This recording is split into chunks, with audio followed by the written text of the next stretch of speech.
నిషేధిత వస్తువులను స్మగ్లింగ్ చేయడమే ఒక పెద్ద నేరమైతే పట్టుబడతామన్న భయంతో అధికారులను చంపడానికి కూడా కొందరు స్మగ్లింగ్ కిరాతకులు వెనకాడడం లేదు. తాజాగా కాకినాడ జిల్లాలో జరిగిన ఓ కిరాతకుడు చేసిన ఆకృత్యం పోలీస్ శాఖనే నివ్వరపోయేలా చేసింది. ఇంతకీ ఏం జరిగింది? కొత్త సంవత్సరం వేళ అన్ని ప్రాంతాలలో పోలీసులు ఫుల్గా తనిఖీలు నిర్వహించారు. ఉన్నతాధికారుల ఆదేశాల మేరకు కాకినాడ జిల్లా కిర్లంపూడి టోల్ ప్లాజా దగ్గర జగ్గంపేట పోలీసులు కాపు కాశారు. వాహనాల తనిఖీ చేపట్టారు. ఆ సమయంలో టోల్ ప్లాజా దగ్గరకు ఉత్తరప్రదేశ్కు చెందిన ఓ తెల్ల కారు చేరుకుంది. పోలీసులు కారును ఆపారు. జగ్గంపేట సిఐ శ్రీనివాస్, కిర్లంపూడి ఎస్ఐ సతీష్ కారులో ప్రయాణిస్తున్న వారితో మాట్లాడేందుకు ముందుకు కదిలారు. మరోవైపు లోవరాజు అనే కానిస్టేబుల్తో పాటు మరో కానిస్టేబుల్ కారు ముందు భాగంలో నిలుచొని ఉన్నారు. వారంతా కారును తనిఖీ చేయబోతున్నారని గ్రహించిన కారు డ్రైవర్ ఒక్కసారిగా వాహనాన్ని స్పీడ్గా ముందుకు కదిలించారు.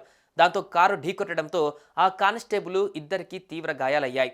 అందులో ఒకరి పరిస్థితి విషమంగా ఉన్నట్లు తెలుస్తోంది. కారుతో కానిస్టేబుల్ను ఢీకొట్టిన ఆ కిరాతకుడు ఆ కారును రాజానగరం సమీపంలో వదిలి పారిపోయాడు. ఆ కారులో గంజాయి స్మగ్లింగ్ జరుగుతున్నట్లుగా తెలుస్తోంది. ఏదేమైనా స్మగ్లింగ్ నేరంతో పాటు ఇద్దరు పోలీసులను చంపేందుకు కూడా వెనకాడని ఆ డ్రైవర్ కోసం పోలీసులు వేట మొదలుపెట్టారు.